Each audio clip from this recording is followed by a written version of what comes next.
अपने घर वापस आ गया। बट मेरी आपसे जो भी मतलब ये वीडियो देख रहा है उनसे रिक्वेस्ट है कि विदेश के नाम पे आपको जो भी जॉब ऑफर किया जा रहा है उसको पहले अच्छे से प्रॉपर वाइज उसको सर्च करिए। पिछले वीडियो में आपने देखा कि कैसे विदेश में नौकरी के नाम पर साइबर गुलामी का मामला लोकसभा तक पहुंचा। आज हम आपको उस कहानी के सबसे कठिन हिस्से तक ले जा रहे हैं। हमारे साथ हैं वही युवक जो बेहतर भविष्य के सपने लेकर विदेश गया था, लेकिन वहां उसे बंधक बनाकर साइबर अपराध करवाने पर मजबूर किया जा रहा था। जानिए उसी युवक से पूरी कहानी। मैं अविराज सिंह बिहार पटना से रहने वाला हूँ। मैं बैंकॉक जाने से पहले मर्चेंट नेवी में जॉब करता था। उसके बाद जब मैं वहाँ से आया सेलिंग करके, उसके बाद मैं दुबई गया। दुबई में मैं शॉपिंग लाइन में जॉब करता था। वहाँ पे मेरी मुलाकात करण नाम की एजेंट से हुई। उसने मेरे को मतलब ऐसे नॉर्मली टाइप से उससे बात की गई और बात उनसे हुई और उन्होंने बताया मेरे को कि थाईलैंड में कंप्यूटर ऑपरेटर का जॉब है। तो मैंने भी उनसे बोला कि अगर अच्छा जॉब होगा तो मुझे बताने के लिए। तो उन्होंने मेरे को बताया था कि थाई बाट में 30,000 थाई बाट सैलरी मिलेगी और कंप्यूटर ऑपरेटर का जॉब है।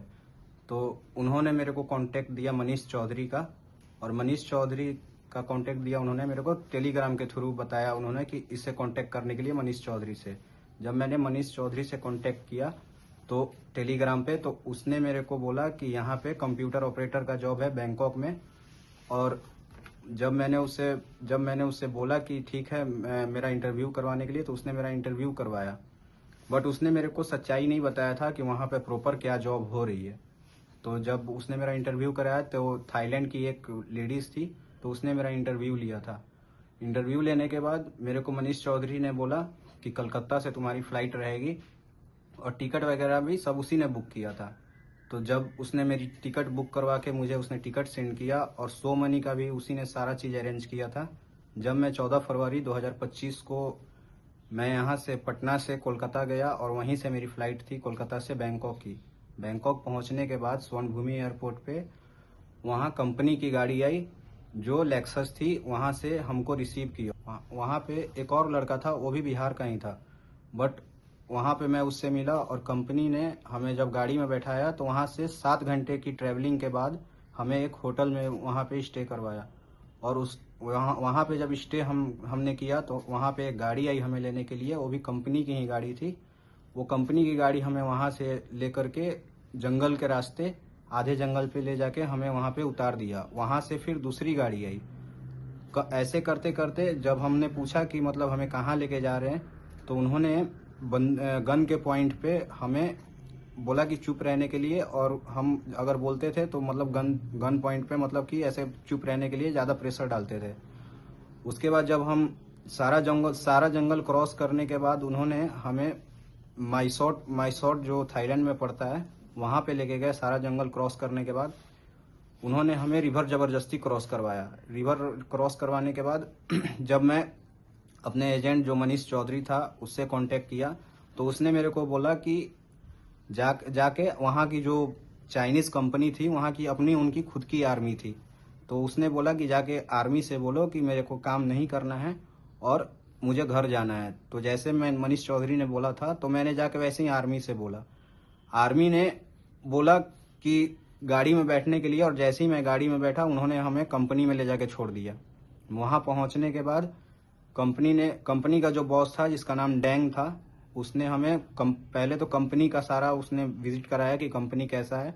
उसके बाद उसने बोला कि कल से जैसे वहाँ पे रेस्ट करने के लिए दिया और बोला कि अगले दिन से काम पे आने के लिए। जब हम वहाँ पे अगले दिन काम पे हमें बुलाया गया, तो जो मनीष ने बताया था वो प्रॉपर जो डाटा एंट्री का काम था वो डाटा एंट्री का काम नहीं था, उससे हटके ही अलग स्कैमिंग का काम वो लोग कर रहे थे। जैसे कि फेसबुक का वो आईडी हमें देते थे, इंस्टाग्राम का आईडी हमें देते थे, स्नैपचैट का आईडी देते थे, और बोलते थे कि लड़की का आईडी बनाओ और फिर वो जो यूएस में इंडियंस रह रहे हैं उनसे फ्रेंडशिप करने के लिए। वहाँ फ्रेंडशिप करने के बाद फिर उनको क्रिप्टो करेंसी के थ्रू स्कैमिंग करवाते थे।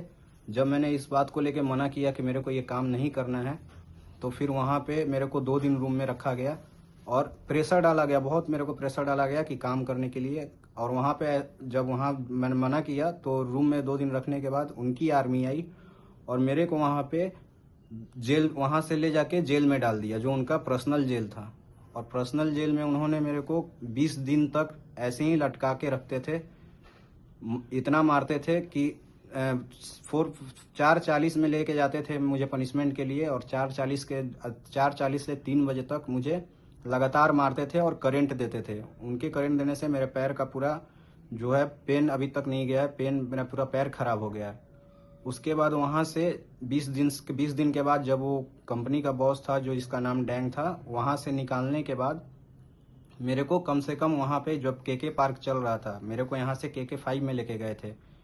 केके 5 में ले जाने के बाद जो केके 5 का जो डैंग था, जिसका कंपनी था, उसने 20 दिन के बाद वहाँ जेल से निकाला उसने मेरे को।